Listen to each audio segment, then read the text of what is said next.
सूरज road के व्रत की कहानी। किसी गांव में एक माँ और उसकी बेटी दोनों सूरज जी का व्रत किया करती थी। एक बार सूरज रविवार के व्रत वाले दिन माँ ने बेटी से कहा, मैं किसी आवश्यक कार्य से बाहर जा रही हूँ, तू 2 रोट बनाकर रख लेना। एक छोटा रोट बेटी के लिए और एक बड़ा रोट मेरे लिए बनाना, जो हम पूरा खा सकें, क्योंकि रोट को झूठा नहीं छोड़ते। रोट के आटे में नमक मत डालना, यह अलूना होता है। माँ चली गई और बेटी रोट बनाने लगी। तभी सूरज भगवान एक साधु बाबा का वेश बनाकर वहाँ आए और भिक्षा मांगने लगे।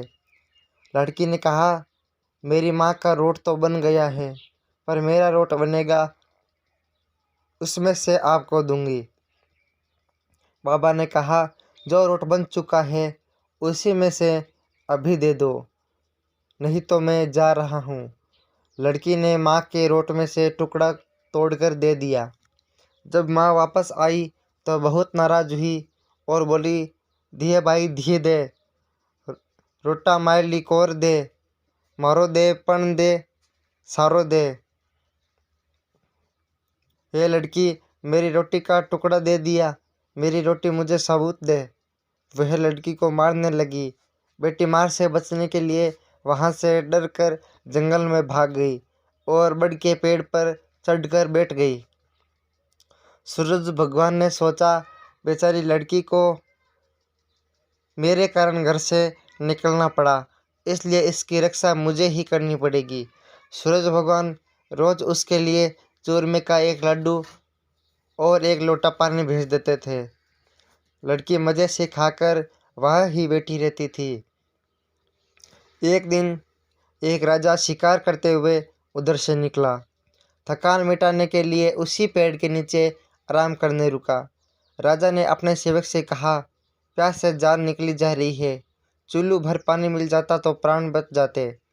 पेड़ पर बैठी लड़की ने यह सुना तो उसने चुल्लू भर पानी डाल दिया। राजा ने पानी पी लिया। राजा ने कहा, अरे सेवक, आधी जान तो बच गई, थोड़ा पानी और मिल जाए तो आधी जान और बच जाएगी। यह सुनकर लड़की ने फिर एक चुल्लू पानी डाल दिया। राजा ने भी पी लिया। राजा को आश्चर्य हुआ।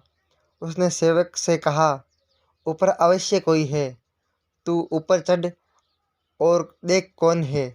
सेवक ऊपर चढ़ा तो उसे लड़की मिली। लड़की ने सेवक से कहा, भैया, तुम ये स्वादिष्ट लड्डू खा लो और पानी पी लो, पर राजा को मेरे बारे में मत बताना। कह देना कि ऊपर कोई नहीं है, पता नहीं राजा मेरे साथ कैसा व्यवहार करेगा। सेवक भूख प्यास से परेशान था। उसने लड्डू खाया, पानी पिया और नीचे जाकर राजा से कह दिया कि ऊपर कोई नहीं है। राजा ने सेवक से कहा, तू ऊपर गया, अब तो थका हुआ था और आया तो ताज़ा दिख रहा है। नहाया और खाया हुआ मनुष्य छिपता नहीं है। मुझे संशय हो रहा है, मैं खुद ऊपर जाकर देखता हूँ। राजा पेड़ पर चढ़ा, वहाँ सुंदर सी कन्या को पाया। राजा ने कहा, डरो नहीं, तुम बहुत सुंदर हो, मेरे साथ चलो, मैं तुमसे विवाह करना चाहता हूँ। लड़की राजा के साथ चली गई। राजा ने उसके साथ विवाह कर लिया। साल भर में ही उसने एक सुंदर बालक को जन्म दिया। उसकी अन्य रानियाँ, उसकी देवरानी जेठानी आदि उसकी और उसके पुत्र की सुंदरता से जलने लगी। सूरज जी का व्रत आया। लड़की रानी ने व्रत के लिए रोट बनाया।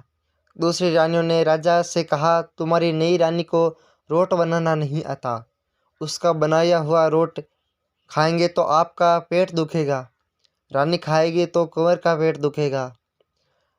नई रानी ने यह बात सुन ली और उसने रोट को थाली के नीचे छुपा दिया और सूर्य भगवान से सहायता के लिए प्रार्थना करने लगी।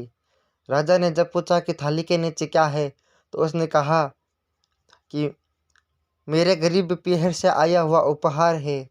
राजा ने थाली उठाई तो देखा कि उसके नीचे सोने का चक्र था। राजा ने कहा, वाह, गरीब पीहर वालों का ऐसा उपहार। नई रानी चुप रही। एक दिन रानी खिड़की में खड़ी थी, तभी उसे उसकी माँ दिखाई दी, जो दरिद्र अवस्था में छाजले बेच रही थी। उसने सोचा, माँ को यहाँ बुला ले तो यहाँ आराम से रह लेगी।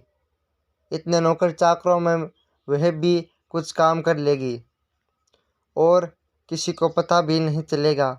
उसने माँ को बुलवाया। रानी की माँ आते ही वह बात दोहराने लगी। धीए माई धीए दे, रोटा माई लिकोर दे, मारो दे पण सारो दे। रानी ने सोचा, कहीं सबको पता ना चल जाए कि मैंने अपनी माँ को इस तरह महल में बुलाया है, मुसीबत हो सकती है। उसने माँ को चुपचाप एक कमरे में रहने को कहा, बाहर से ताला लगा दिया। रानी की देवरानी, जेठानी व अन्य रानियां राजा से कहने लगी कि नई रानी का व्यवहार संदेह पैदा करता है। एक औरत महल में घुसी थी, पर वह वापस नहीं निकली। छोटी रानी यह सुन लिया। वह सूर्य भगवान से इस विपत्ति से बचाने की प्रार्थना करने लगी। राजा ने वहां आकर उस कमरे की चाबी मांगी। राजा ने कमरा खोला तो वहां सोने की एक मूर्ति थी। राजा ने पूछा, यह मूर्ति कहाँ से आई? रानी ने कहा, मेरे करीब से पीहर का उपहार है। राजा ने कहा, तुम्हारे गरीब पीहर से इतने कीमती उपहार आते हैं, तुझे तुम्हारा पीहर देखना है, मुझे तुम्हारा पीहर देखना है, हम वहाँ चलेंगे। रानी ने फिर सूरज भगवान से मदद मांगी। सूरज भगवान ने कहा कि मैं सवा पहर की व्यवस्था तो कर दूंगा, लेकिन फिर मुझे नगरी में उजाला करने जाना होगा। सूर्य भगवान ने जंगल में माया नगरी बसा दी। महल झरोखे, बाग बगीचे, रिश्तेदार आदि सब माया से बना दिए। महल की रसोई में कई प्रकार के व्यंजन बन रहे थे। सबसे पहले मिलकर और खा पीकर रानी ने राजा से वापस चलने को कहा। राजा ने कहा, जल्दी क्या है, थोड़ा आराम कर ले। रानी ने बड़ी मुश्किल से राजा को वापस चलने के लिए मना लिया और वे रवाना हो गए।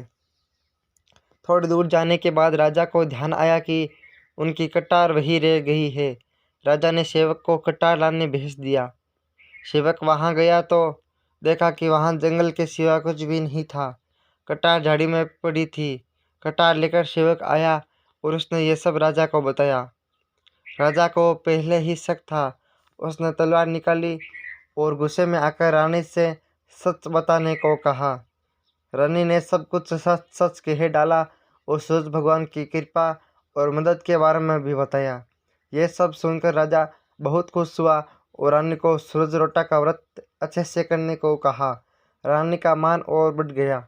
ये सूरज भगवान जैसा सुख उस लड़के को दिया, वैसा ही सुख यह कहानी कहने वाले सुनने वाले महाराज सारा परिवार को भी प्राप्त हो।